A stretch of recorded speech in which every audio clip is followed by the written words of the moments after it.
Thanks very much, everybody. That was a great lunch. So after lunch, Paul and I would like to transition over to Paul's lectures. Paul's going to give 2 lectures tomorrow, and there's a kind of link between the two. We thought it would be really fun to talk about some joint work that we've been doing together with Esteban Rossi-Hansberg. And so this is very much joint work on globalization pandemics. Paul has actually done all the hard work putting the slides together, so he deserves all the credit for the slides there. And so I'm going to try to talk for the first 45 minutes and then hand over to Paul, who's going to talk about the second sequence of the lecture. So what's the goal of this lecture? Well, we'd like to try to develop a framework to study the interplay between pandemics and integration in goods markets. And so you can think of that interplay at a number of different levels. So one level you might be interested in is the direction of causality. Does causality go from trade to pandemics? So pandemics help diffuse disease, or trade helps diffuse disease, or does it go the other way around? That pandemics affect trade because as a result of pandemics, people are concerned about traveling to locations, and so international trade dips. And so we're interested in which way causality runs.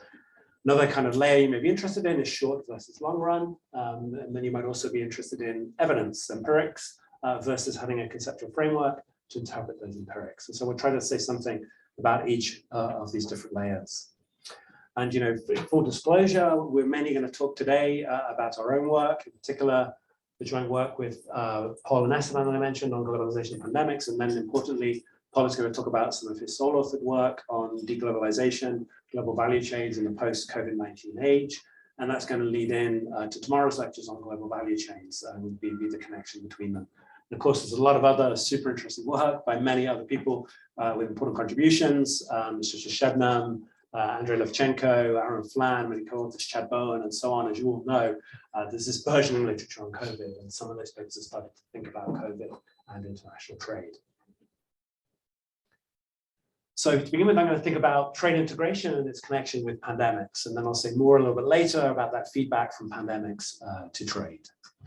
So what types of questions might be interested in at this level? One key question that we're fascinated by is, are pandemics more likely in a more globalized world? So we might have a simple intuition that somehow because of more trade, because of more connections, flows of people between countries, the pandemics might somehow be more likely and more severe when they occur in a globalized world. But in the conceptual framework we develop later, you'll see that things are actually quite a bit more subtle than that. But some initial evidence that trade integration might affect the spread and incidence of pandemics comes from a number of different sources.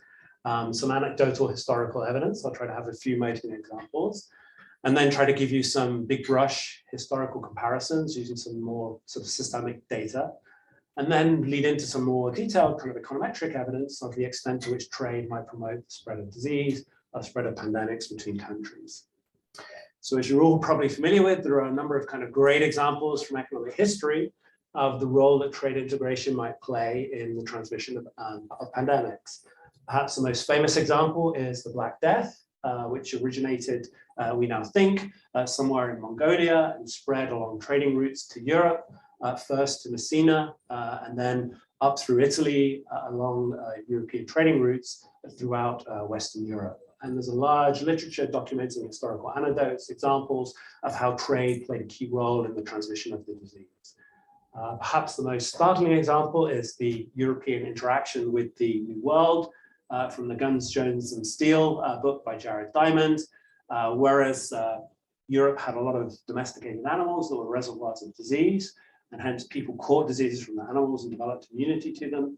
In North America, there were far fewer domesticated animals, and so the inhabitants had very little immunity, natural immunity, to large-scale European diseases such as smallpox, influenza, diphtheria, a number of other European diseases. And so what was the result of this? When Europeans arrived in North America, native populations were decimated with estimates of mortality rates of up to 80% based on historical sources. This is a kind of example of how trade, namely Christopher Columbus, trying to find the shortest route to the Indies, motivated by trade, led to the discovery of the Americas and led to the transmission of pandemics and large-scale mortality.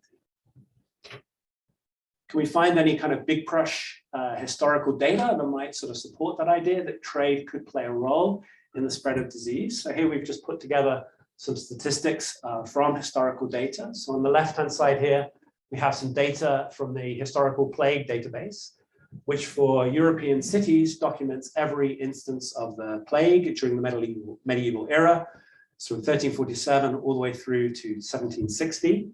And so what does this figure show? It shows the number of years since the first time a location was infected by the plague against the fraction of locations, the fraction of European cities that have been not yet infected. So what do we observe? Well, over time, we observe this gradual geographic diffusion of the plague. And notice that in an era of very low trade integration, quite high costs for the movement of people and goods across locations, it can actually take decades and hundreds of years for the plague to diffuse to individual cities. So some cities escape earlier waves of the plague, only to be infected in a later wave of the plague. And so this already suggests that there's some kind of friction, that it's taking time for disease to diffuse. And it might be interesting to think about what's driving that friction and the extent to which trade might be a factor that influences that diffusion of the disease. In the right-hand panel, we have two more modern examples. The light gray curve is data on the diffusion of the flu epidemic. So one of the three 20th century major epidemics of the flu. So we digitized data from weekly epidemiological reports of the World Health Organization of the first instance of the 1950 flu in individual countries. And then again, we have a very similar diagram on the horizontal axis, the number of days since the first location was infected by the flu, number of days it takes until any other location is infected by that flu. And on the vertical axis, again, the fraction of this time countries that have not yet been infected. And again, we see that it takes time for the influenza to diffuse across locations, up to nearly a year here for it to reach all of the countries included in our database. And then overlaying on the top of that, we've got the same cumulative distribution for COVID-19. And notice here that we find this distribution shifted quite substantially to the left. So COVID diffuses much more rapidly across countries than the 1957 influenza.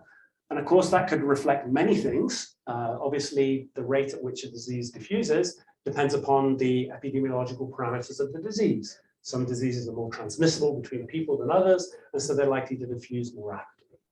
But you might also ask the question, well, maybe in an era where travel around the world is not by trains and boats, but is rather by aeroplanes between large numbers of cities around the world, perhaps one contributor to this faster diffusion of the disease could potentially be international trade. And so one of the things we do in the paper is try to provide some more systematic econometric evidence of the extent to which trade might play a role in the diffusion of some of these diseases. And so we start here in the first column, going all the way back to the plague. This is our data on our 1,149 European cities. And so we're regressing here at the log arrival of the plague. So the number of days before the plague arrives in a city relative to its first appearance in Europe in Messina in 1347. And then we're regressing that on the log of geographical distance from Messina between each city and Messina. And you see, unsurprisingly, the bigger the distance, the longer it takes for the plague to arrive in a European city. And then, obviously, comprehensive bilateral data on trade are not easily available for the medieval period, unfortunately. But what we use instead is historical data on the location of European trading routes, major trading routes within Europe from historical sources. And then we compute for every European city, what is its shortest distance to the nearest major trading route. And then we include that in addition to distance in the regression. And so you can see that even after controlling for physical distance, we find that cities with better access to trading routes get the plague more earlier, have shorter arrival times for the plague, at least consistent with the idea that international trade might be diffusing the plague. And that's in line with a number of kind of anecdotal examples and a lot of historical evidence in the history literature. Then we try to do the same for the two other diseases we looked at a second ago. So influenza 1957 and for COVID-19, very similar regression strategy. So we've got the log arrival time, the time it takes for a disease to arrive in a country now. And then we're regressing that on the log trade and the log of geographical distance. And to be conservative here, we're only running the regression between countries where we have bilateral trade between that country and the nation where the 1957 influenza appeared for the first time. And that's China. And so this arrival time is the number of days after China's first occurrence of the 57 influenza worldwide in China, number of days it takes to arrive in a country. And so we've got 52 countries with positive trade with China. Even when we focus on that small sample, we find that even after controlling for distance, bigger distance reduces the diffusion of the plague.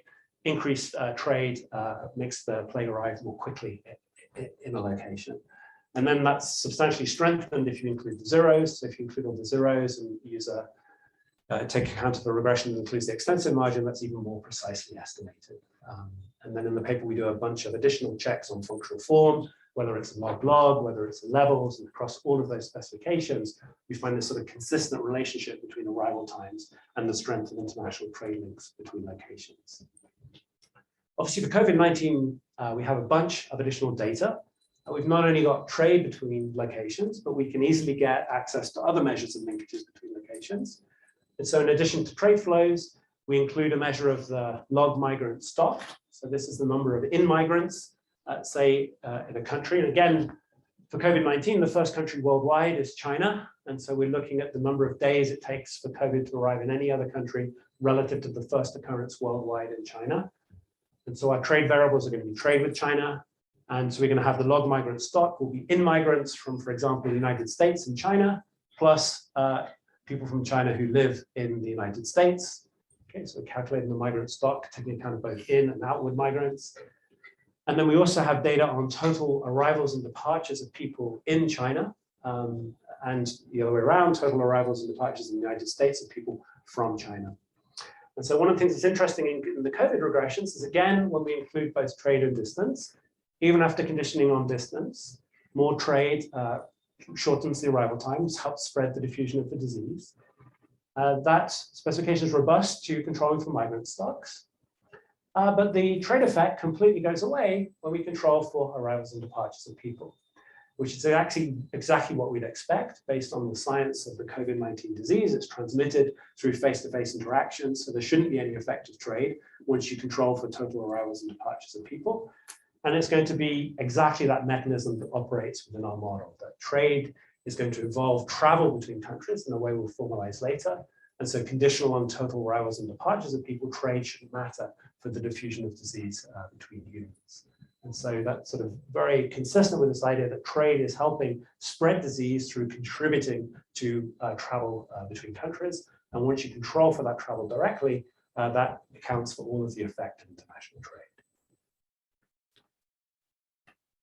So, after that kind of motivating evidence, you might have a number of sort of questions that evidence arises. So what's behind these patterns? Is it really about goods market integration? So you might question, does trade really matter in helping stimulate flows of people between countries? Well, world trade, even trade today in the world of the internet and emails, involves in-person interactions, involves people traveling between countries for business travel.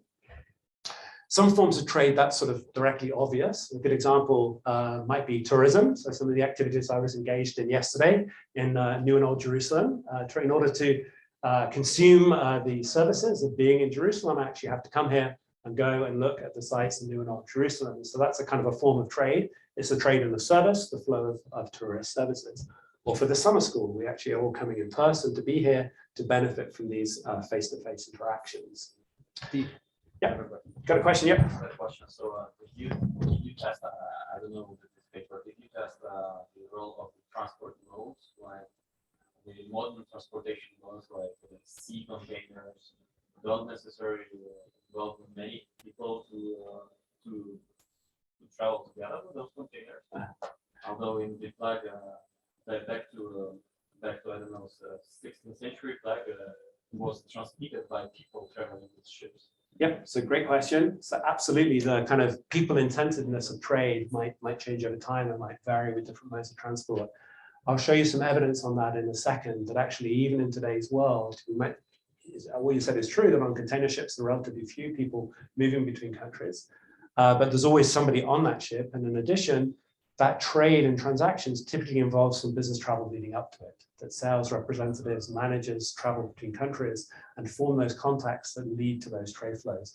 And I'll actually provide some kind of formal econometric evidence in a second that kind of substantiates that link the idea that trade, that the movements of people play an important role in stimulating international trade. And so the reason trade matters is through the travel between countries it induces, even in a world of container ships where relatively few people are on those ships. But you're absolutely right, the extent of the flows of people might vary over time with the trading technology. And that's something you would want to take into account looking across different pandemics, across different eras of history. Yeah, so great question. So that leads very naturally into this next point, that even in this world of container ships or the internet and email, in-person interactions still matter, still broadly important for commerce and trade. You know, why is that? Well, one reason is that demand and supply do not meet frictionlessly. That in order to find out about a company that's going to be a good source of this product, somebody has to kind of go to that country. The retailer has to go to a country and source it, or the manufacturer has to go and look at suppliers in that country and find a suitable supplier who's going to be a good match for supplying the product of interest. Or, you know, less directly, in a world of weak information and weak contract enforcement, face-to-face interactions may be important in terms of being able to look somebody in the eye, shake their hand, and really believe that they're going to deliver for you, have a sense of how reliable this person is in the world of incomplete contracts. And so part of the business travel may be actually overcoming those contractual frictions in addition to the search frictions. And here I just want to sort of flag, Meredith Starts has a beautiful paper here where she gathers micro data on individual Nigerian traders, both in terms of their trading activity and also their travel activity, and the extent to which they source products, in particular from China, either directly by traveling to go there or remotely by not traveling. And she provides a bunch of very detailed microeconometric evidence of the role of both search and contractual frictions in stimulating business travel as part of international trade. So in our paper, we tried to provide, as I mentioned, some econometric evidence to sort of support that claim more broadly. So how do we do that? Well, we exploit data on bilateral air travel from the International Confederation, the International Civil Aviation Authority, ICAO, collects systematic data from 1982 onwards on bilateral passenger flows between airports. And so we aggregate those data to get bilateral passenger flows between countries. And then we can obviously look at the relationship between those flows and overall international trade flows. And obviously one concern you might have there is that aircraft are used both to transport goods and to transport people. So it could kind of be a mechanical relationship between people flows and trade flows. So the other thing we do is we also focus just on trade, on goods that are traded by land and sea. So that's products for which air transport is less than 20% of the value of trade.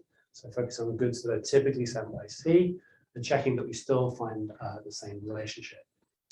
So what do we do to begin with? Well, to begin with, we replicate that there's a OLS correlation between bilateral air passengers and bilateral trade flows. So these data are panel data on origin-destination pairs over time. So it's a 3D panel, origins by destinations by time. So we can include an origin-destination fixed effect. Okay, so that and a full set of year fixed effects.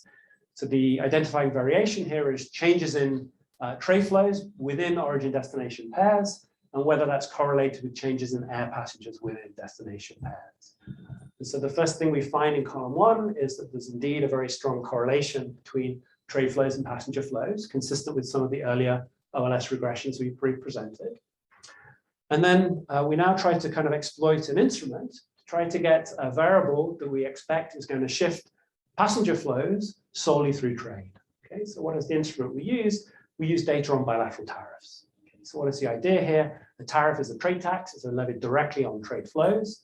And so when we change tariffs, the policy lever we directly affect is international trade flows. And the exclusion restriction is that the tariff is affecting passenger travel through the incentives for international trading goods. So when we instrument trade flows with time-varying tariffs for each origin-destination pair, we had a very strong first-stage relationship between tariffs and trade, and surprisingly, first-stage has a statistic of around 100. And then we continue to find a positive and statistically significant relationship. If anything, it's slightly stronger in IV terms than it is in the OLS terms. And I think one way of thinking about that is that some of this OLS passenger flows may involve tourism rather than business travel, because we're looking here at total passenger flows. And obviously for total passenger flows, tourists may not be very correlated with manufacturing activity or business activity, merchandise production. because tourists may want to go to, say, pristine beaches.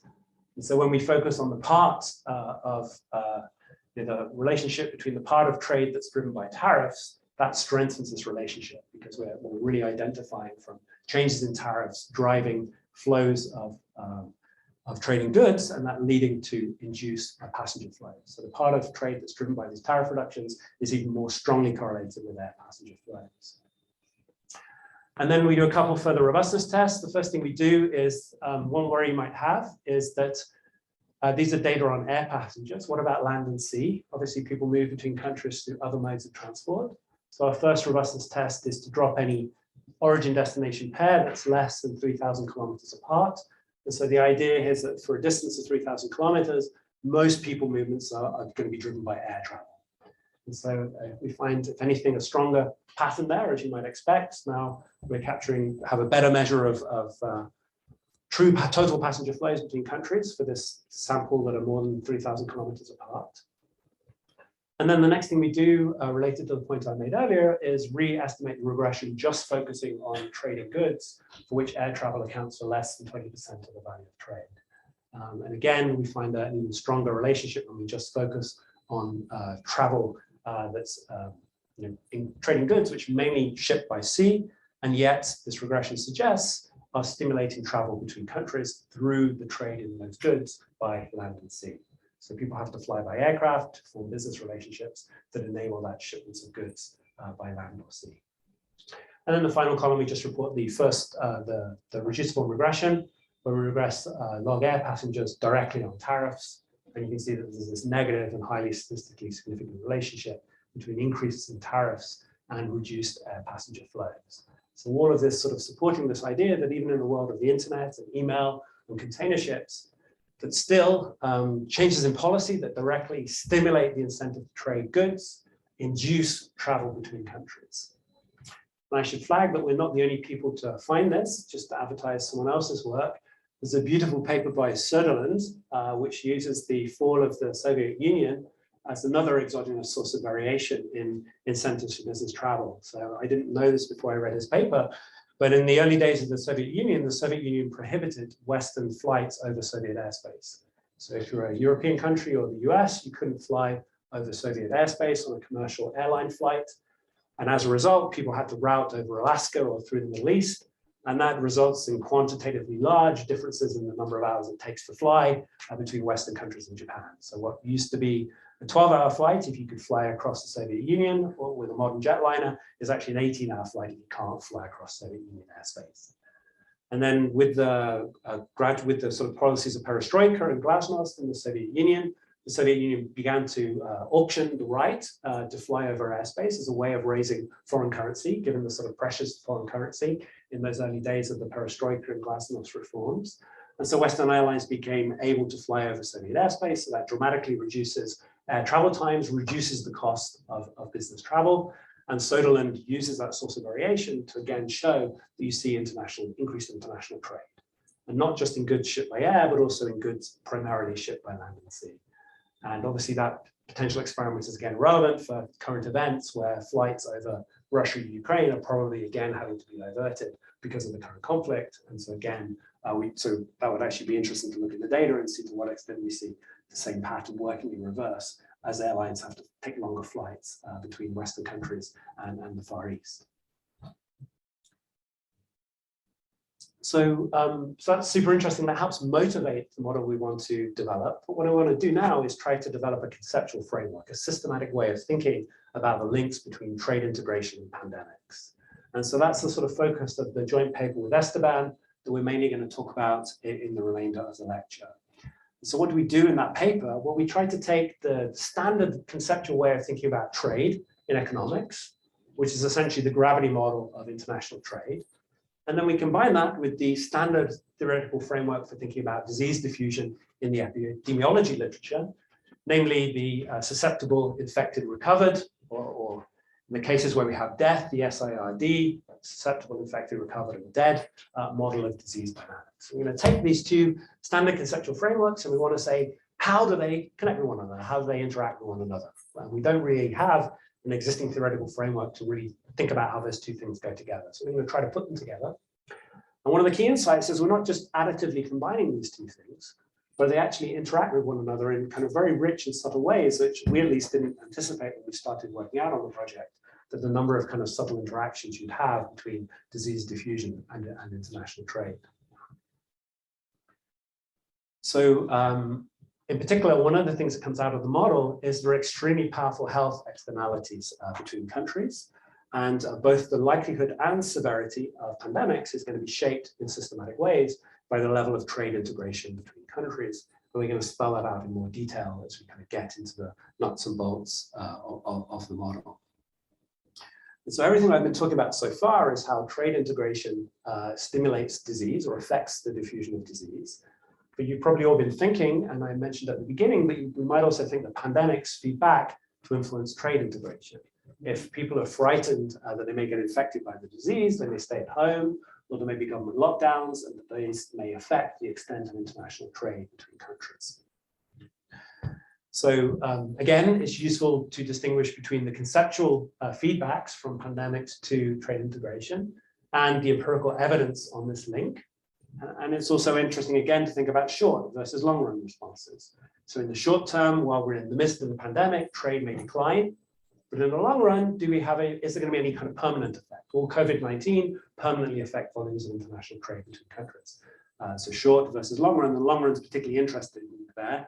If we're anticipating that there could be a future pandemic and the volume of trade may affect the likelihood of that pandemic, how is that going to change agents' incentives to organize supply chains? And I think here, when thinking about this feedback from pandemics to trade integration, the conceptual side of it is particularly important, because empirically, it's very hard to tease out this causal link from pandemics to trade integration with historical data, in part because there may be government lockdowns and maybe other policies that are introduced at the time of the pandemic that are also directly influencing international trade. And for COVID-19, where we have the best data, it's still a little early to look at those long-run effects of how pandemics might affect trade. As we see in China, with increasing frequency of lockdowns, there's been a lot of debate how that's affecting congestion in Shanghai and the ability to ship goods from Shanghai. And so we're still sort of learning about these long-run effects of COVID-19 or even medium-run effects of COVID-19. And we'll show you a little bit of evidence on that later towards the end of the presentation. And so that's going to be the motive for us to try to develop a conceptual framework to kind of interpret the data. And we'll use that framework to think about the data and connect some of its predictions with what we see in recent data for the aftermath of the COVID-19 pandemic. Okay, so let's get into the details. With that sort of motivation, let's really start thinking about this interaction between trade integration and pandemics. So how are we going to develop the model? Well, we're going to intentionally develop it in 3 key stages, which actually isolate the different subtle interactions between globalization and pandemics. So when we first develop the model, we're going to focus on causality running from globalization to pandemics.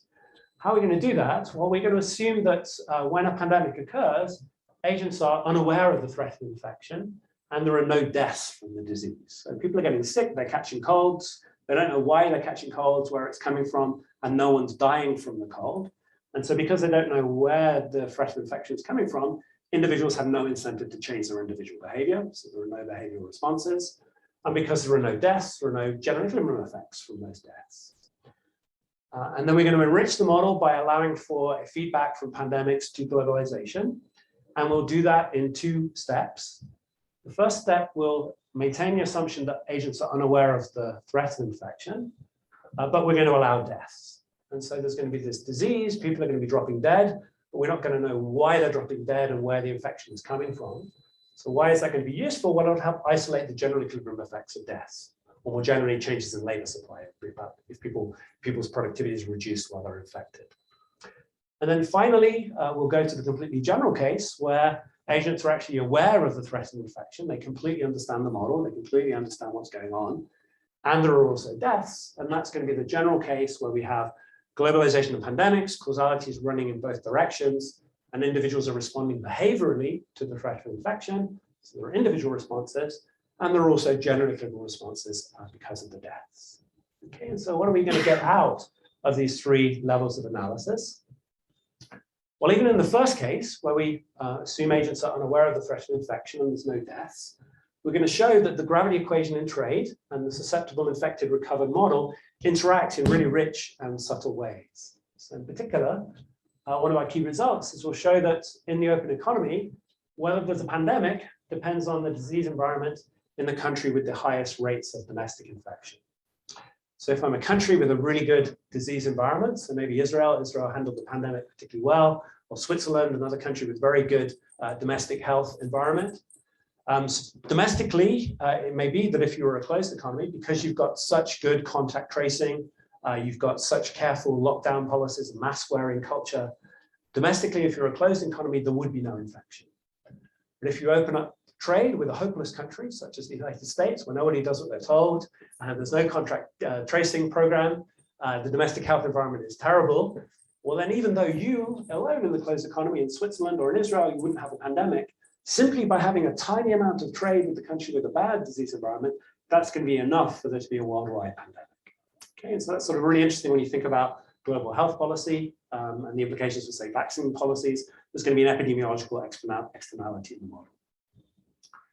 And although, as we were discussing earlier, the simple intuition might be that more globalization is just going to make disease diffusion more rapid and make pandemics more severe when they happen. Why? Because if there's more globalization, there are more people flows, disease can spread more easily. That's a simple-minded intuition. But yet we're actually going to tease out in the model that it's possible that more globalization can actually increase or decrease the range of parameters where a pandemic occurs. And it can make the pandemic either more or less severe conditional on it occurring. So really quite subtle interaction, which we hadn't fully understood before we started working through the model. Furthermore, globalization in and of itself can generate multiple waves of infection, even though in the closed economy, you'd have just a single wave of infection. So really, really affects disease dynamics in a non-trivial way through this interaction of trade and disease diffusion. Then as we add in our first feedback from deaths, so general equilibrium effects from changes in relative labor supply, either from deaths or because people are lower productivity while they're infected, we're going to get an interesting general equilibrium social distancing result. Okay, so in this second extension, or people are unaware of the threat of disease, so they're not changing their individual behavior. There are no individual behavioral responses.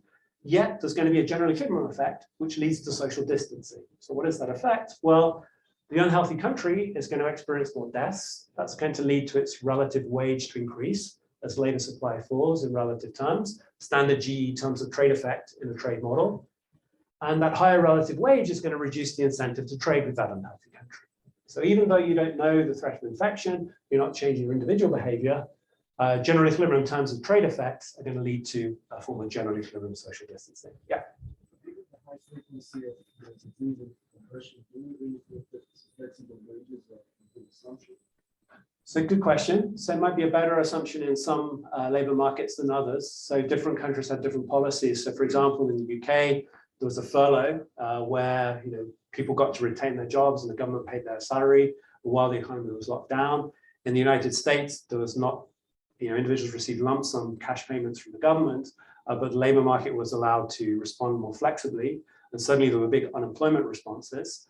I think it's not unreasonable to think that the world wage responses, and certainly as we come out of the pandemic, you're starting to see very high rates of wage inflation in the United States. And so I agree with you that it might depend on the time horizon over which you look, but there's certainly going to be a relative labor supply response, at least in more flexible labor markets, you might expect to see some relative wage responses. But yeah. So I guess the question would be, what's the horizon? March to May 2020 or March to now? Yep. Yep, and we'd like to have a framework where we can kind of think through those general equilibrium effects, think through how big they are, take the model to the data, assess how big they are. And that's one of the things we're trying to do, is to try to isolate what are the general equilibrium links and what are the individual behavioral responses, and then kind of study their relative importance. Yep, question? We are taking these three framework different. We don't have a situation where we switch from one to the other as the pandemic occurs, right? So it's actually going to be yes. So it's actually going to be very interesting. The model at the bottom here is just going to be a strict generalization of these two earlier steps. So these are just strict special cases of the most general model. And at the end of the day, we're going to be interested in the effect of the interaction of globalization and pandemics in the general model at the bottom. But as you'll see, those interactions are super complex. And so as a kind of pedagogical device, we want to kind of simplify and go in a progression where we add one block of the model first, then add another, and then in the ultimate model, they'll all be operating simultaneously. So there is no learning from the agents of the threat. In this bottom case, Start from No. unaware and then- Alberto's basically what he has in mind is that initially we're clueless. oh, right, I and see. then Now I understand the slowly question. we Yeah, start okay, yeah. understanding that. You go Yeah. from the first one, Yeah. then to the second, and then to the third one. Okay, got it. Yeah, so we're going to just go sequentially. And then the third one, we're just going to assume that immediately everyone's aware of the structure of the economy. We're perfectly knowledgeable. We know that the infection occurs. We know the probability of being infected. In fact, if you see deaths in each country and you know the SRD model, those are sufficient statistics for inferring the share of people susceptible and infected. And so we're just going to know everything in this bottom case. There's no gradual learning over time. But yeah, great question. You can imagine in practice, there's also gradual information diffusion. Yeah. Yeah. So we've got this sort of general equilibrium feedback. And then in the sort of final case, we add in the individual level responses as well. And here we get some extra sort of subtle interactions between globalization and pandemics. So here, the unhealthy country is typically going to see its relative wage fall. Why? Because there's now an additional relative labor demand effect. That if the country is unhealthy, there's a high probability of being infected in that country. You're not going to want to travel there to source goods from that country. So that's going to reduce labor demand and lead to a fall in its relative wage through individual level social distancing. We'll see that these behavioral responses generate large reductions in the value of trade to output in the early stages of the pandemic. And that's something on which we'll show you evidence later. And I'll talk why the model implies that it's actually trade that falls faster than domestic production in this environment of behavioral responses. And we'll see we find quite large aggregate welfare effects for our calibrated parameters, both through deaths and also through reduced gains from trade. Because people are concerned about the threat of infection, there's less business travel, hence there's less trade, and we get less gains from trade through the standard ACR logic. So I think I've got around 7 minutes left before I hand over to Paul. So let me just try to sort of briefly put the paper in the literature and outline some of our main building blocks of the model, and then I'll kind of pass over to Paul for the second half of the lecture. So as I said, we're obviously building on this large literature on gravity and international trade, and the standard disease model of susceptible, infected, recovered in the epidemiological literature. We're also connecting with a smaller literature, which is sort of growing over time, that's really sort of documented this role of business travel in facilitating trade. And that's going to be a key feature of our model because trade is going to create the incentive for business travel. And it's that business travel that's going to lead to disease diffusion, consistent with some of the motivating evidence that we started with. And then obviously more broadly, we're connecting with a large sort of historical literature, in particular for the Black Death, that's argued that trade played a role in the diffusion of that disease. Okay, so let's get into it. Let's develop the model more formally, and let's start with the sort of special case of the model where agents are unaware of the threat of infection and there are no deaths. Nonetheless, globalization is still going to be important because it's going to affect the share of goods you source from each country, the extent of people flows between each country, and hence the flow of disease, the diffusion of disease around the globe. So what's the model? The model is going to be very familiar from a trade background. We're going to have an Armington model of trade through human interaction. We're going to think about the world as consisting of a set of locations, J. For expositional reasons, for most of the paper and most of the presentation, we're going to have just 2 regions, East and West. But in the paper, we show that our results generalize to the case where we have N regions or even a continuum of regions, and most, if not all, of our theoretical results go through in that case. Each location is inhabited by a continuous measure, Li of households, each of which has 1 unit of labor and has the blueprint to produce a horizontally differentiated variety. So it's Armington, but a sort of key difference here is that it's Armington differentiation at the level of the individuals. Individuals are supplying these differentiated varieties. We're going to think about each household as being formed of 2 individuals, a buyer who procures varieties from other households, and a seller who produces and sells the household's variety. And so this is going to be a convenient sort of way of convenient abstraction that's going to help us connect the gravity model directly with the susceptible, infected, recovered model. You could think of it being a unitary household that does both things, spends some of their time doing both. But to make our point in as clearly and sharply as possible, we're going to think of it being a separate buyer and a supplier within the household. And that'll make the connection with the SIR model particularly clear and transparent. So how about trade frictions between countries? Well, and between households. So trade in varieties between households is going to be subject to iceberg variable trade costs. We're going to think of those having two components. So the distance that you travel between agents is going to raise iceberg trade costs in the usual way.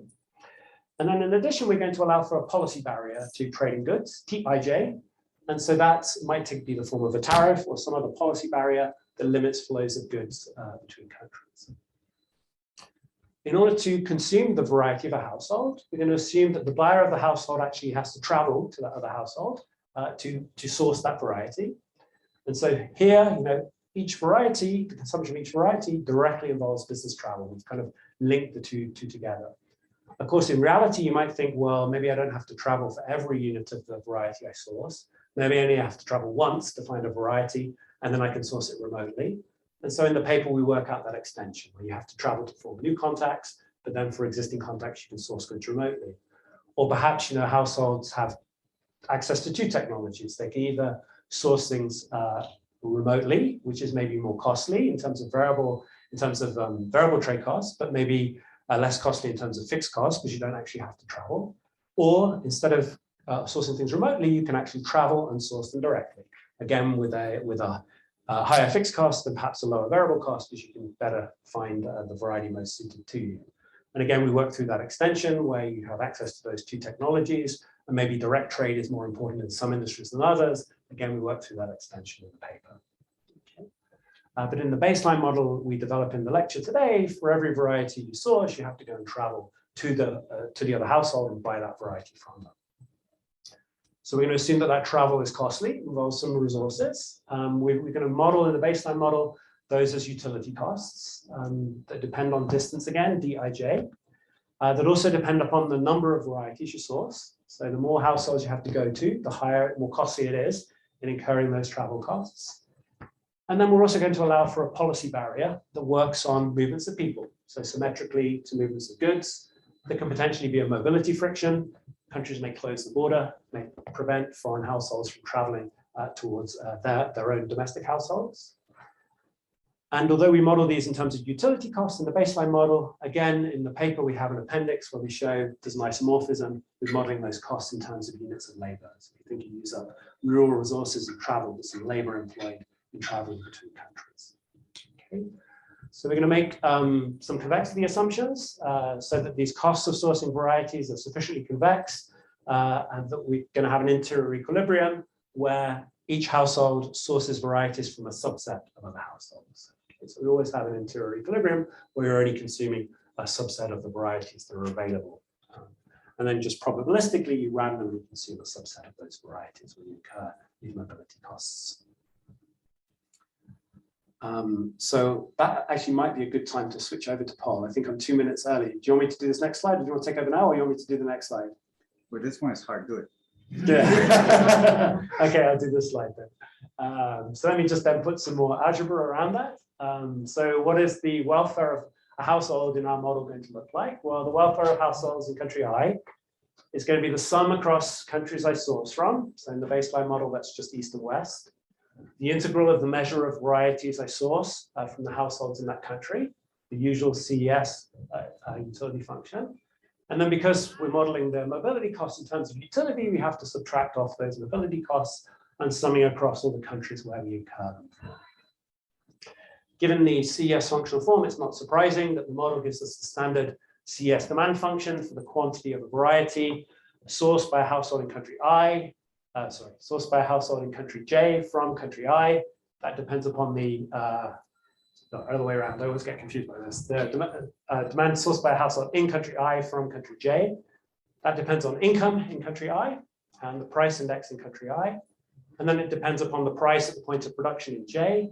What does that depend on? It depends on the wage in country J, iceberg variable trade costs, and productivity in country J. Okay, so the usual CS functional form. And again, because of those usual CS properties, it's perhaps not surprising that we get a gravity equation out of the model. Okay, so it looks like a standard gravity equation for trade, even though it's Armington differentiation here at the household level, and you're choosing an endogenous subset of varieties to consume from each location, domestic and foreign. So that gravity equation has many familiar ingredients, the wage at the point of production. So for the share of expenditure in country I from country J, wage at the point of production, productivity at the point of production. And then we've now got all of our trade cost frictions. The distance, which matters for both the intensive and the extensive margin of trade, the mobility costs and the variable costs of trade. The trade policy frictions, which operate on the actual flows of goods between the countries. And the mobility frictions, which affect the extensive margin, the number of people traveling to source varieties from the foreign country. And we've got the usual gravity expression where we've got multilateral resistance captured in the denominator. So one feature of this model is we not only get gravity for trade flows, but we can also get a nice closed form solution for the flow of people that travel from country I to source varieties from country J. Again, it inherits a gravity equation structure. Okay, so we're going to get a gravity in spatial interactions. That's a nice feature of the model, because when we look at the data, we know that a gravity equation provides a very good description of tourism flows between countries, all business travel flows between countries, all types of people movement between locations. And again, we provide some more evidence in the paper that gravity does a good approximation to our measures of travel between countries. And so I think I'm 1 minute over my 45 minutes. And so perhaps I should hand over to Paul, who's now going to do all of the hard work in terms of the propositions from developing the model. So thanks very much, and handing over now to Paul. I might need the microphone. Oh, good point. Sorry for running away. I feel like I'm subbing in for Messi.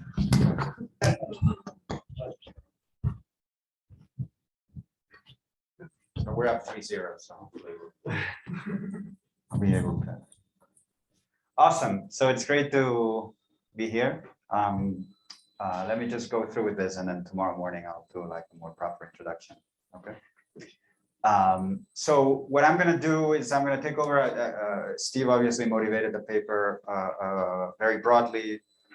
He gave you the backbones of the model. What I'm going to do is I'm going to walk you through some results now, and then I'm going to work through the extensions that he mentioned. And after that, if there is time, I'll step back a little bit outside the paper and come back to some of the issues, especially long-run issues, and how COVID might affect globalization. A bit more tentative, but it might be fun just to wrap up an intense day. Okay.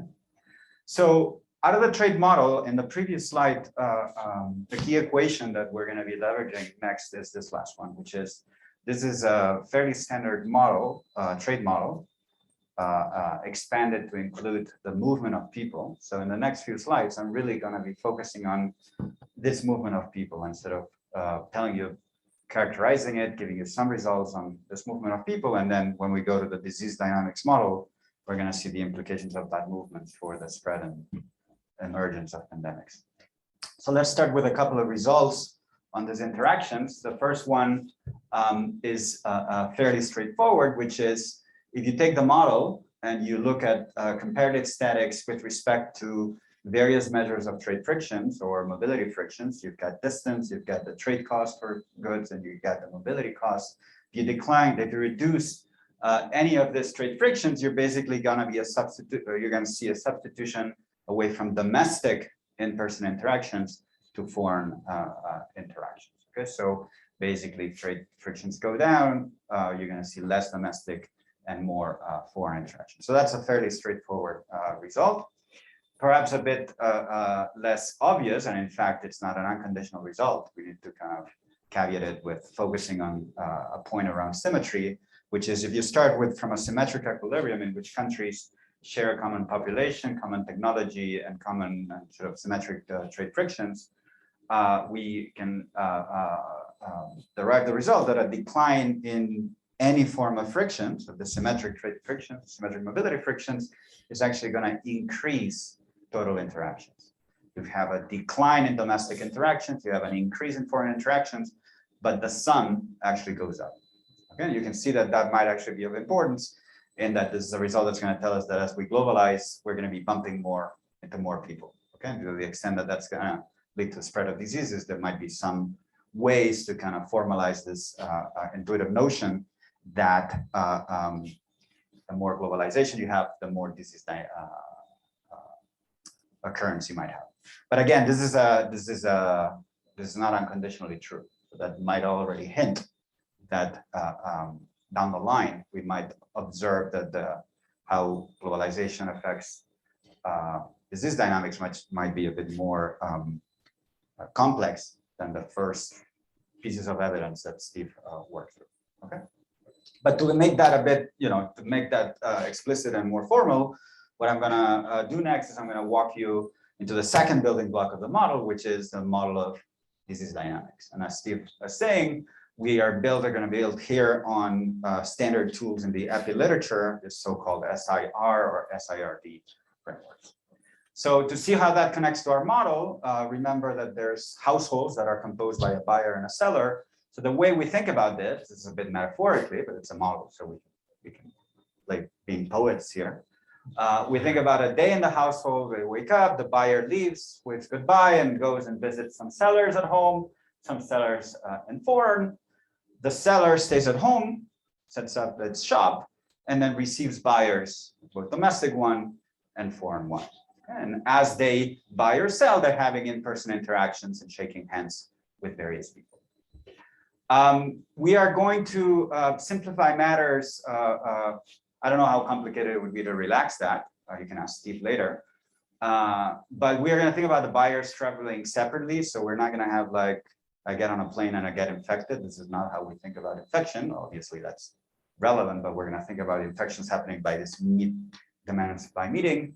And we also think about this household as being, say, a marriage. It's a passionate marriage. So if one of the agents gets infected, everybody gets infected. Okay, again, to simplify matters. So how many of you have never heard of an SIR model? Okay, you've never heard of it. Okay. Huh? I don't have an economic background. Okay, well, that's not economics, but nice try. No, just kidding. So this is basically, it's a very, I'm going to go over the basics of it. It's a very simple dynamic model that sort of tries to capture how in the phase of an epidemic or a pandemic, you've got individuals that start being healthy, okay? But because there's a potential of a disease spreading to them, they're susceptible to being infected, okay?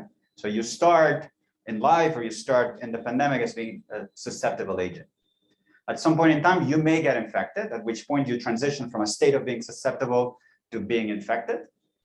And then from the I you move to the R, which is the recovery phase. Okay, so you get sick, but eventually you recover. Okay. In the most basic model we're going to have here, SIR model, you recover and you're done. You get immunity. Okay. Now, obviously, we can have lots of questions about, is this COVID? No, we've come to learn that COVID is not well captured by an SIR model. Maybe it's an SIRS model where from recovery with some rate you become susceptible again.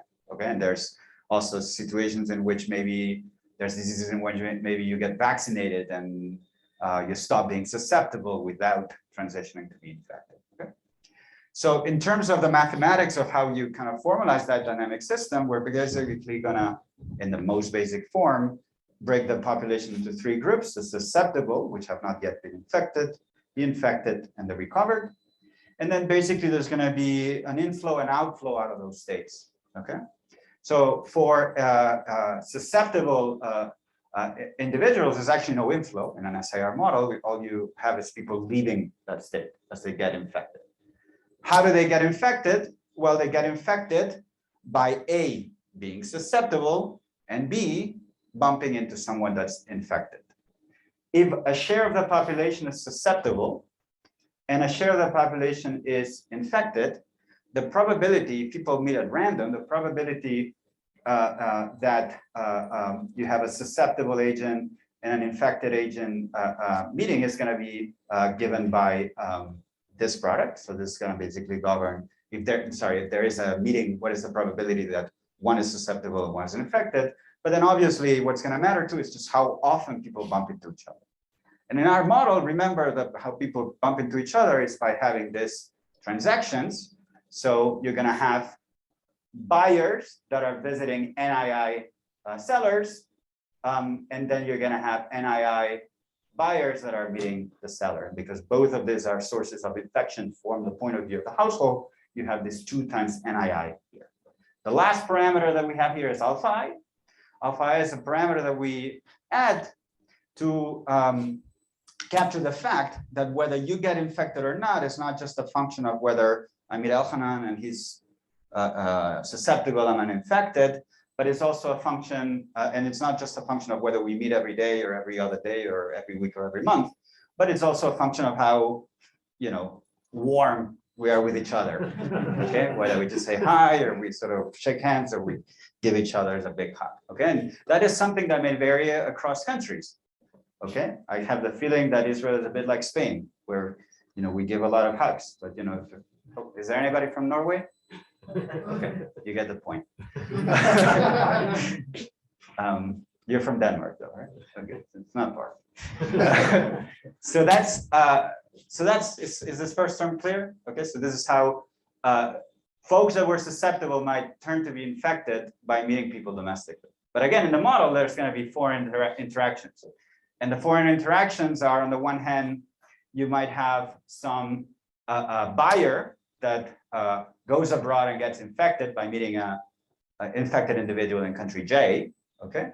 And then obviously you have situations in which a foreign, I'm probably saying that the other way around, but where you have a foreign agent that comes home and sort of infects the home seller, okay? So there's 2 additional sources of infection that have to do with how many people go from home to foreign, how many people come from foreign to home. And basically implicit in this formula is the assumption that when a Spaniard goes to Norway and meets somebody there, he says hi, and when a Norwegian comes to Spain, it gives big hugs to people. That is that the relevant rate of infection is governed by the country where the transaction happens. Yes. What's your name? What's your name? Johan, Johan. I was thinking, couldn't you use a similar model also to predict or explain the diffusion of social movements, political ideas? Yeah. I don't know. I mean, presumably it wouldn't be exactly the same model, but I take your point that when I think of this is going to be a model of diffusion of something, and you're saying, does it have to be a disease? Could it be culture? Could it be institutions? So yeah, I mean, this is something that we thought at some point, which is, could we think about this more broadly and sort of capturing cultural diffusion and things like that? I think the short answer is I think so, but you'd have to think hard about exactly, how do you model that and what are the types and what's the transition from one to the other, and so many of the details would be different. But yeah, I mean, I think we, and I should say there's actually some work on this, like Alberto Vicin and Thierry Verdier have sort of good papers on cultural transmission and things like that, and with dynamic systems. So I think some of the tools are obviously related to what those folks were doing. If you don't like my answers, you should say something, okay? Yeah, no, that sounds great. So Marco Manacorda has a nice paper on conflict diffusion in Africa and social protests, and it's an African econometric where he uses cell phones to track interactions. Exactly as Paul said. Really great. Okay. So you've got susceptible people that might get infected. Now you have a stock of infected people, okay? So the share of the population is infected. How do you, how does that, set of people, how does that set change? Well, it changes, by all these terms here. So all these negative things, these are positives because these are people that are moving from susceptible to infected. But then you have an additional term, which is there's a share of people that were infected that actually recover, okay? So again, there's no deaths for now. So this is captured by gamma I, and again, we let that vary across countries, maybe reflecting the quality of the health system, okay? In some cases, they have ventilators, and others they don't. So that, that probably would lead to death, but in some cases, they have better medicine than in other places, so that would affect how quickly people move from recovery to, from infection to recovery. And finally, recovery is also something in this variant of the model that is only kind of receiving people rather than pushing people out, and it's sort of these people that get recovered, okay? So you basically, as the disease evolves, you're gonna have a change of people moving from susceptible to infected to recovered, okay? And if you looked at a standard SIR model, typically it would be like a closed economy model. You basically would not have these foreign interactions, and they would replace this term NII of I by simply a parameter they call beta. Okay, and here they would have a gamma, and if you've seen that, this, and I'll show you that in a second, the structure is going to be very similar to that. So here, there's two main differences. The first one is there's different focuses of infection, home and foreign, but more importantly, and this is where really the interaction is going to come, is that this is not just a beta that we don't know where it's coming from. The number of interactions, we have an economic model that tells us where they're coming from. They follow a gravity equation, and they're shaped by trade frictions in a way that I've characterized in the previous slide. Can I ask a question? Sorry. Yes. Last slide. Hello. Last slide. Yes, this one. So, Yeah. So suppose a seller has been infected during the day at home, in a domestic country. Then what happens to the buyer in his household? So which part will it show here? Because it's transmitted within household, right? Directly, right? Yeah, that's why there's two potential. There's four potential sources of infection, right? So you can either, you have twice NII alpha SII, because if any of the buyer or the seller get infected, the other person is surely going to be infected. Okay, so it's captured here that there's perfect transmission within a household. But what if one is a foreign, for example? The foreign? Yeah, if I stay domestically and I meet a foreign person, yeah, that's gonna appear in the second or third term here. Okay. And however, my partner that affected by me will appear in the first term. No, it will not. No, because I'm going to come back home. Suppose that I went abroad, right? And I got infected. He's going to be, my partner will be infected as well in the next period. That's what the second two terms are capturing. Yeah. It's the buyer getting infected and the seller getting infected. Yeah. So think about this as actually capturing the share of households that are susceptible, infected, or recovered. So we think about the household always having the same health status. Fair enough. The person that got infected maybe is like an epsilon infected before it comes back home and infects a partner, but that's sort of, we kind of ignore that sort of epsilon time. Okay, I see. There. Thanks. Okay, so that's basically, how does that connect to a standard, what do I have? Half an hour. Okay, yeah. SIR model, I've set it out already, which is in a closed economy SIR model.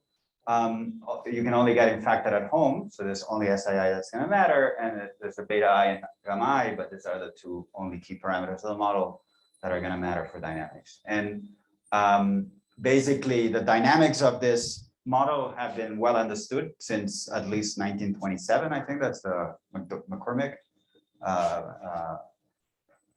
paper, and it's basically what you have is there a way to write here? Yes. Okay. You basically, if you think about the share of the population that gets infected or recovered, it basically follows, it sort of grows, it peaks at some point where you say you hit herd immunity, and then it sort of dies down. Okay. Now, for this to happen though, you need the disease to be strong enough. What does it mean strong enough? That's captured by this parameter, or this sort of sufficient statistic, the R naught, which is a ratio of beta to gamma. If beta over gamma is less than 1, you're basically not going to see this. You're going to start with some positive infections, like a small outbreak, but it's never going to take off. It's basically going to go down from that epsilon outbreak. Only with, huh?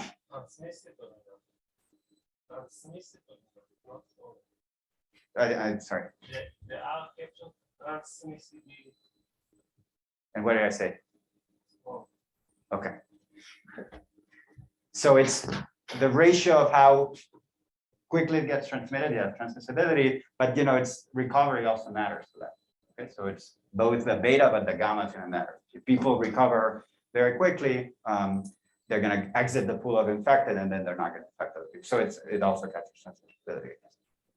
Okay, so that's well understood, and it basically leads to a steady state where if beta is higher than gamma, you're going to have a well-defined steady state distribution of people that get infected. Not everybody gets infected. At some point, there's enough people that got infected that there's some people that remain susceptible and therefore not infected through the dynamics. Now, what we're going to do is analyze the case in which it's not a closed economy, but it's actually a two-country version of the model. So we have a more complicated system where you have infected and susceptible and recovered individuals in the two countries. And what we do is I mean, obviously, as you might imagine, the whole field of epidemiology has very much thought about models in which there might be more than one group of individuals or individuals of different ages. So we basically borrow tools from that literature that have shown how to analyze the dynamics of this model in a situation in which there's various types of population.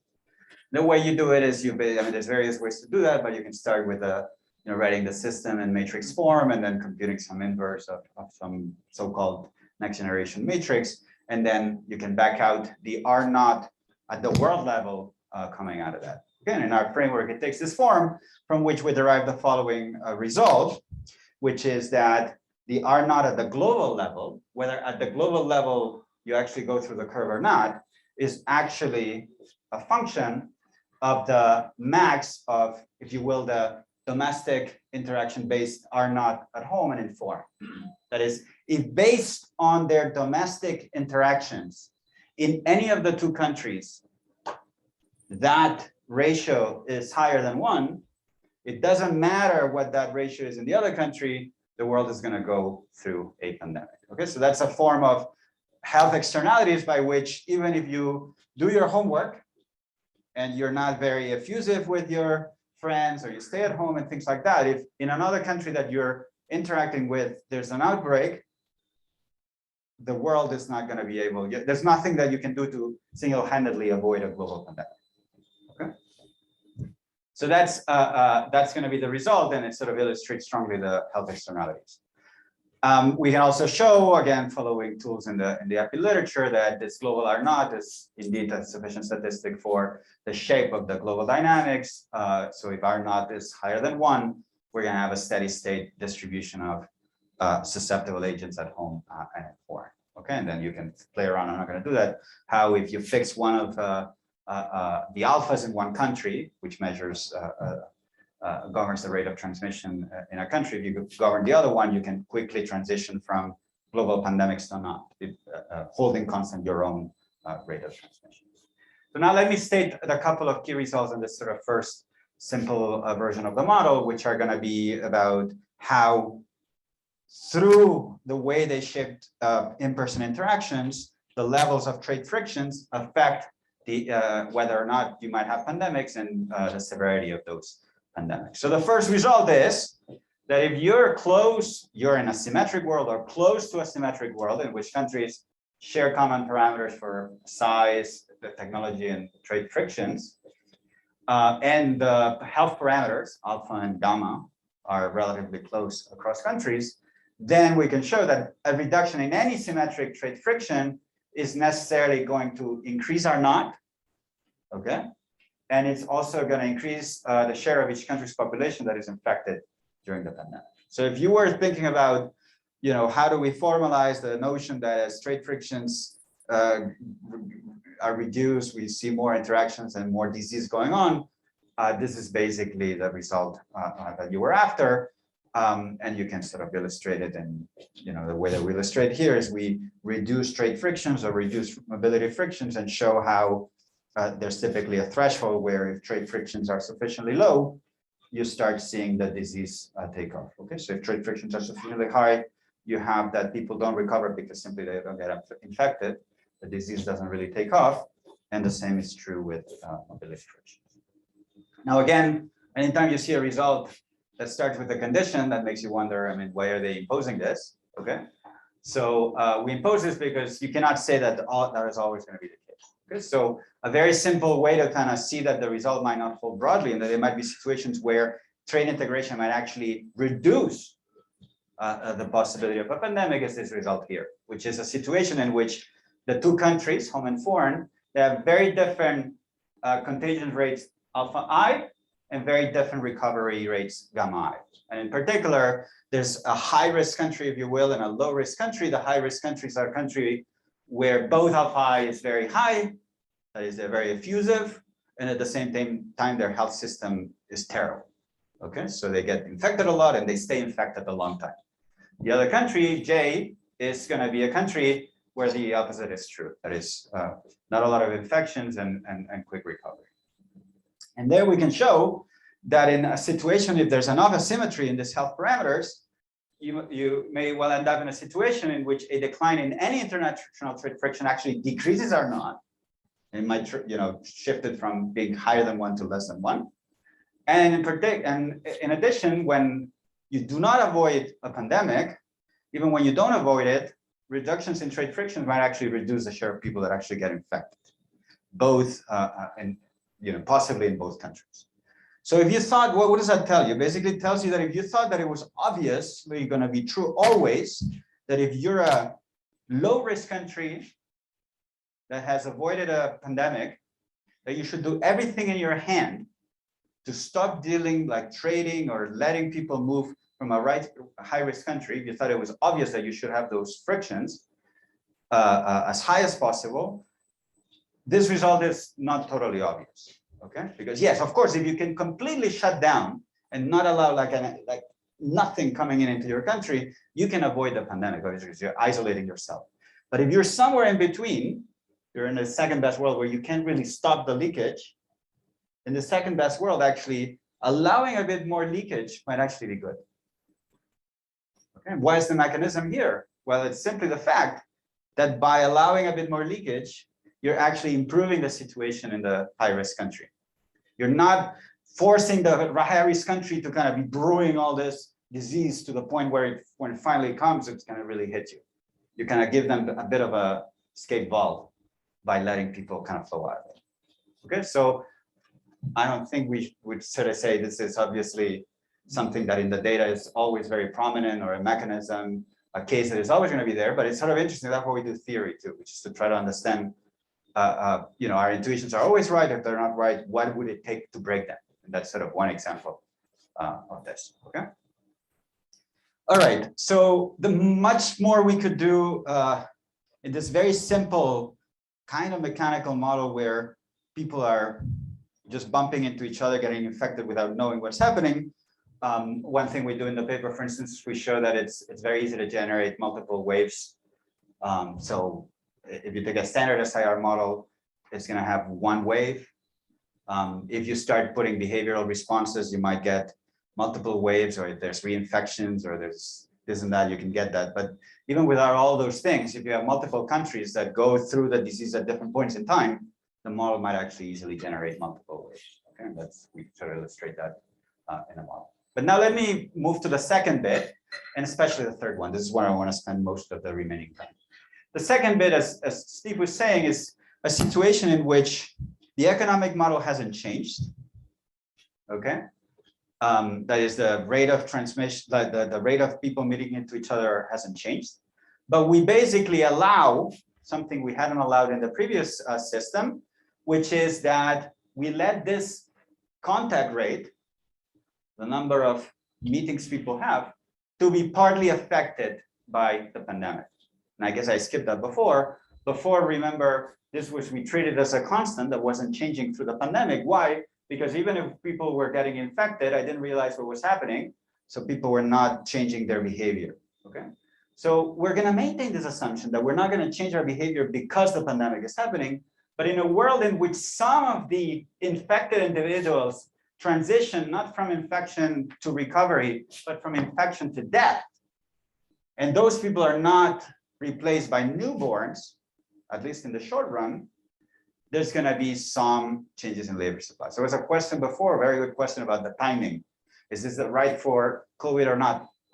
We're not sure, but this is not just a COVID paper. We're trying to think broadly about effects on labor supply. If you think about the Black Death, that had like massive effects on death, clearly that must have had some impact on relative labor supply. So we're trying to kind of see how far you're going to get, and we have some qualitative results and some quantitative results. The qualitative results, I think Steve went through it already, is the general equilibrium social distancing. That is, even in a world in which there's no social distancing, either driven by fear or driven by policy, in a world in which places where the disease is hitting hard, people are dying, and labor supply gets reduced, that's going to increase the wage in those countries. Now that's going to make the goods produced in that country relatively more expensive.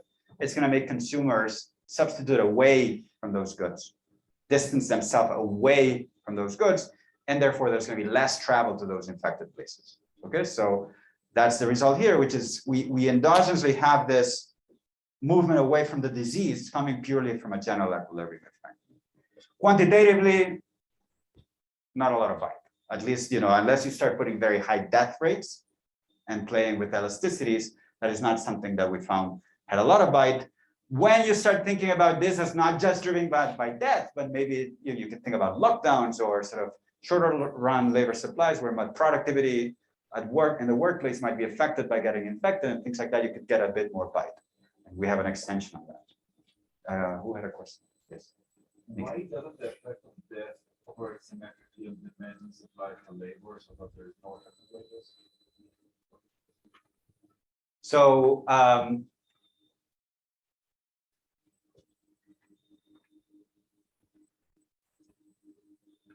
so you're saying when people die, yeah, they stop consuming. Yeah. So what's the answer to that, Steve? It does affect on both demand and supply, but there's still a change in the relative size of the countries. And so it's going to be generative in terms of trade effect. I think I kind of only tomorrow. Yeah. We'll make one country bigger than the other, that's going to induce a kind of trade effect. Right. And so it's a relative. Yeah, and so you take a standard Ricardian model, you're going to have a general equilibrium effect of relative size and relative wages, even though there's sort of both things. Yes. That's not allowed to introduce certain different lockdowns, like more strict, less strict. It certainly allows it.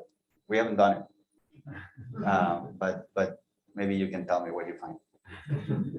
But there's nothing in the model that would preclude you from looking at it. But again, this is not the goal here. Was, and Stephen said that, but this is something we started working in the spring of 2020. We was just trying to understand more broadly what was the big picture there. So it's not, there's a lot of things we could have tailored much more to the specific pandemic and what was happening on the policy front, and we should probably do that at some point. But that's we haven't tried to go down that path. Okay. No. Okay. So let me spend the last few minutes on this last bit, which arguably might be the more interesting one, but it's also the most messy one. So you owe me one, which is the situation where a more natural situation where agents not only see prices changing, but they see the health status of individuals changing, and they understand, at least partly, that this has to do with something that's happening, which is a disease, and they understand that it's partly driven by the fact that people are meeting people. Okay, so endogenously they're going to curtail those interactions, but obviously in a world in which for them to obtain goods or certain types of goods, they need to have in-person interactions, they might still end up in an interior where you're just reducing interactions, but not like completely locking down. Okay. So how do you think about that? So that's pretty hard, because if you think about it, this is going to be a model where the households are basically solving a dynamic problem, where they're making decisions statically of what to consume or not, but understanding that their actions are not just giving them instantaneous utility and instantaneous utility from traveling, but they're also affecting their health status in the next period. And I go and procure that variety abroad, but now that might shape the probability with which in the next period, I'm actually going to remain susceptible and not be infected.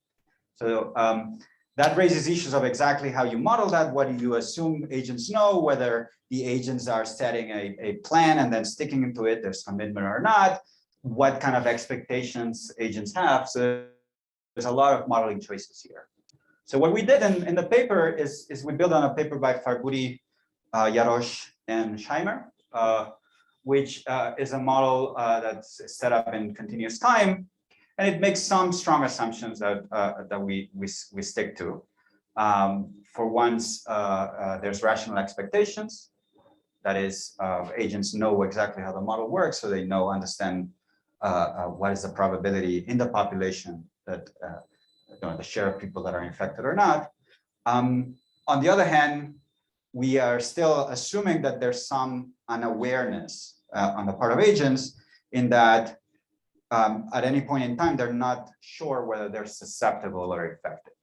Okay, if they were to or recover, if they were to die, that is something they realize. Okay, so that is a state that is something that you understand. But in the midst of the pandemic, there's this sense that we think about it as not being as being asymptomatic. But that's how they think about it, and it simplifies matters. Okay, and we also assume that households actually commit to a plan, but we've sort of struggled a bit with that. We're not too happy. We convince ourselves that even when you relax that assumption, at least numerically, it didn't seem to matter an awful lot. So there's a lot of math here, but essentially that's the problem we're solving now. The first bit, the static problem, is basically what Steve was doing before, which is there's some utility flow from consuming varieties that we're already expressing after sort of solving for the equilibrium. There's this utility of cost is exactly the same expression we had before. But now this is something where you're kind of maximizing lifetime utility, and you understand that with some probability Ki, you're coupled, you die. Okay, that's the K. We couldn't use D because of what was D? Distance. So K is bad. Okay, then you die. So with 1 minus K, you're going to continue to be alive. And then you understand that your health status, you're going to be either susceptible, infected, or dead. And then how you transition from one state to another is a function of what your actions are, how many people you meet, and also whether the people you meet are susceptible or infected. So if you're susceptible, you're going to get infected with some probability that has to do with whether you're susceptible yourself or not. And remember, I don't know exactly. I can only infer that because in the population, 20% are susceptible, that's the probability that I'm susceptible. And then I'm going to meet somebody who's infected with some probability that, again, is a function of the share of the people in the population. But the rest, these expressions are exactly the same we had before. Okay. And then infectant is the same sort of analogous thing. So I'm basically solving for this sort of, if you will, this Nash equilibrium where everybody's making decisions on how many people they want to meet with some imperfect information of what their health status is and what the health status of other people they meet with that. Yeah. So the agents don't know if they're infected or not, but do they know the share of the population? Exactly, because they understand the model, right? They understand the model. I mean, there's some fine details where it turns out that if you have some information on deaths and you know the model, you can sort of basically invert everything. And then it takes very little, if you know the model, it takes very little information to be able to kind of unfold everything. Yes. We should think that there is also a potential multiple equilibrium here, right? Like if I know that, say, everyone else is partying and living their life, then then it might be my optimal response to do that too. Versus if everyone else stays at home, I know I'm pivotal, so I should stay home too.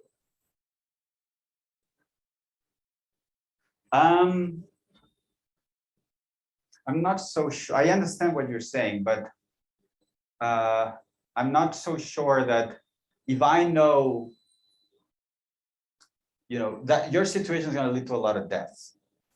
Okay, so that basically might be inconsistent with the deep parameters of the model, with the same deep parameters of the model. So I don't know. I mean, we can talk more about it, but I see what you're saying, but I'm not quite sure that that would be true. So this is sort of a big of a monster, and if Esteban was here, he could give a 3-hour lecture of actually how you go and solve this thing. But let me just flag qualitatively, we can actually say some things even before you go and put this in the computer. And the main result we get here is obviously, on the one hand, we get the same result as in a lot of these papers that have brought in behavior into epi models, which is that you tend to flatten the curve relative to an SIR curve. You're basically going to have a situation where people, as they see the disease unfolding, they're going to be more cautious, there are going to be less infections, but then maybe actually the disease is going to take longer. because if you were to get herd immunity, it's gonna take longer to get there. So we get this flavor, of course, in the model as well. But what's novel here is that this fear factor, these behavioral responses, they're somewhat biased in the sense that you tend to curtail more the foreign interactions relative to the domestic ones. And the reason basically this is happening is that on the utility front, all these varieties are entering symmetrically, but they're straight cause, and so the cost of sort of getting the foreign ones are higher. So if you weigh that against the health risks, you're going to basically you're going to get less marginal utility from consuming foreign stuff. So you're going to curtail it more. So the model is telling you activity is going to go down due to these behavioral responses, but foreign activity is going to fall disproportionately. And that's why you're going to have a reduction in globalization, if you will. Okay, and you basically can show that numerically in a variety of ways.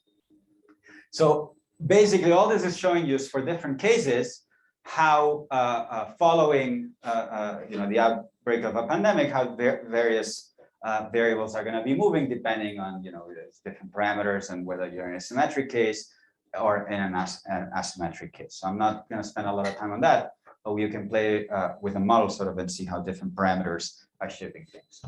Now, it's interesting to look at how things are going to unfold during the pandemic, and I'm going to show you very quickly a figure of what actually happened in the data, because we're not out of it, but we're almost out of it, so we can we have a bit of hindsight. But you might also be interested in understanding what are going to be the long-run consequences of this. Okay, and what this is already kind of clear from here, perhaps, or many of the things, is that as the pandemic basically disappears and people understand that, you should go back to normal. Okay, the model is basically saying you're going to go through this transition, but once the disease is over and people understand that, we should go all back to normal. Okay, so when we started, we weren't sure whether that was the case or not. I mean, if you go back to the newspapers in April of 2020, trade was kind of falling down a cliff, and not only was it falling down a cliff, but people started talking about deglobalization right and left, saying this is the end of it. And now we're talking about supply chain disruptions and how that's going to lead to firms to kind of completely re-optimize how they do things. So we're going to enter a new phase that was largely triggered by COVID.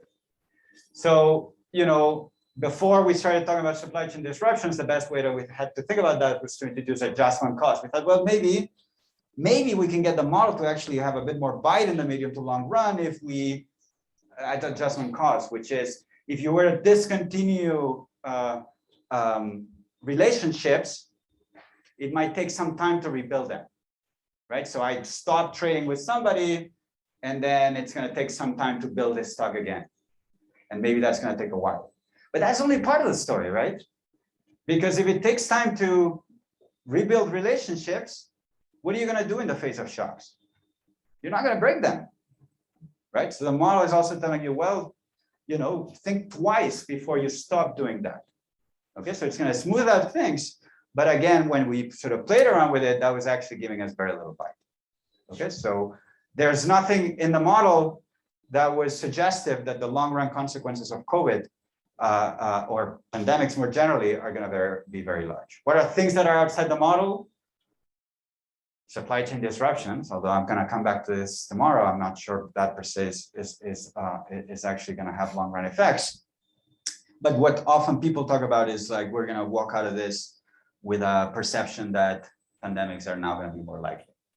So if you have some sort of behavioral stuff, recency effects that lead people to be more fearful in the future, maybe you're going to see that. But that's, as you can, as I'm explaining this, should be clear to you that you're going to have a model with, psychology or some other thing to actually get at that. Standard trade model is not going to give you that. Okay, so yes. Can I suggest? I think what's broken many of the relationships in the case of COVID is the government lockdown. So you're right, individuals wouldn't want to break the relationship. It's costly to put them back. But governments might not always take this into account. There might be political economic considerations. Yeah. So this might be the trick.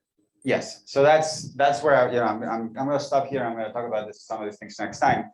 But I agree that so I'm not dismissing the possibility of the global economy entering a new phase. But I don't think it's COVID per se. I think it's this politics, which have been aggravated by COVID, they precede COVID. I mean, we had a US-China trade war before COVID. Okay. Now there's, COVID, there's increased tensions. It happened with China. In the European Union, there's increased tensions. So there's a bunch of political issues that are not orthogonal to COVID, but they're not really COVID related. Okay. Quickly, a couple of graphs. So what happened in terms of trade? This is sort of a longer run perspective. This is a trade collapse of 8 or 9, period of sustained growth in both trade and output, and then big drop in trade. But it recovered very quickly. Okay, you can see it here too. Data up to more recently 2021. You see that basically trade had basically gone back to pre-pandemic levels. Okay, so the short run response and recovery is very much in line with sort of what we reflect in the model. We don't do a quantitative analysis, but as the fear factor disappears, things go back to normal. For the long run, we don't have the evidence now, but I think what I'm going to say next time is tomorrow is that if you want to think about these things and you think about how these things are going to reshape trade flows, you want to think about global value chains, which is sort of the shape that much of this trade flows take, and realize that a big things to bear in mind when you want to think about the reorganization effects of these shocks is just how persistent these shocks are. Okay, so COVID per se is not persistent, but political tensions and things that were predating COVID and that might have been aggravated by COVID might be more persistent. We might face tensions with China, there's the Russia situation. So if geopolitics become a more permanent shock, obviously things might change. But I'm going to talk more about that tomorrow. Yeah, maybe more general question, but this time with this pandemic, etc., it wasn't destroyed the manufacturing production. It was just start some trade or producing, but manufacturing not. It's just maybe start. That's why I think that's why it's so fast and easy. But do you know some literature about how changed the logistics, because it was changed priorities? Like some countries not closed, and after that they say these contracts, and how it's involved with the movements of trade. So let me talk about that tomorrow, maybe. But I think it's more natural that I talk about these things tomorrow. So there's a lot of talk about. I'll give you the 10-second answer, which is there's a lot of talk about supply chain disruption and how, firms now have realized that they had the wrong model in mind. I'm a bit skeptical of all this because for two reasons. First, and I'm going to show you this next time, there's some, and you've seen Isabella, I'm sure, talked about this massive concentration of economic activity in a relatively small number of firms that are huge and they're incredibly sophisticated. Okay, they have very, very complex supply chain operations. They are rethinking things for sure. They're analyzing what's happening, but I think I would imagine that these companies are going to walk out of that consensus with the feeling that yes, this was a very large shock, but is this going to happen again or not? And I'm not sure they're going to change matters too much. And I'm going to tell you why next time. I'm not going to get that out. Small, medium companies, some of them, yes, they were caught with the pants down. They were not optimizing. I believe that, but whether that's going to translate into big changes in aggregates at the macro level, for the reasons that I talked about, I'm a little bit more skeptical.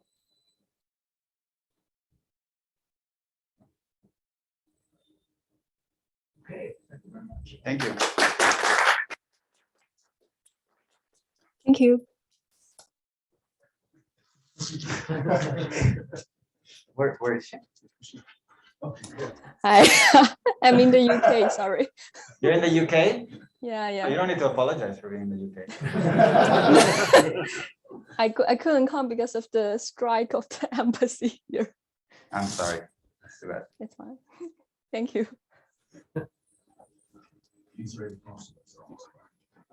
Seriously? Because of inflation or the sleeper issues? Inflation or something or other. Okay. So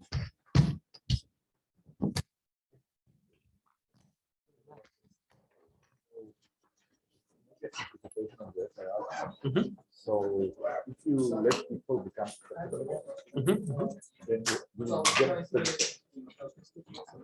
yes, yes, yes. Instead of like doing this all the time, so Yep. it's a derivative and respect is high and get competitive status more easily. Oh, so you think letting people recover and become susceptible again is gonna, I mean, it definitely will affect the dynamics of the space, they're different. We skipped over a little bit during the presentation, we get quite a nice closed form solution even in this model for the steady state susceptible share. Instead of it just being that one expression in the closed economy, you basically have it can solve it for the whole transition of the sharing effectively in the two countries. So I can write it effectively in one country as a function of infection in the other country. And then I have the system of two equations, the level of infections on the two countries. And with and then equilibrium, steady state infection level solves the system. And we can derive some comparative statics for it, which we do by exactly as you're suggesting.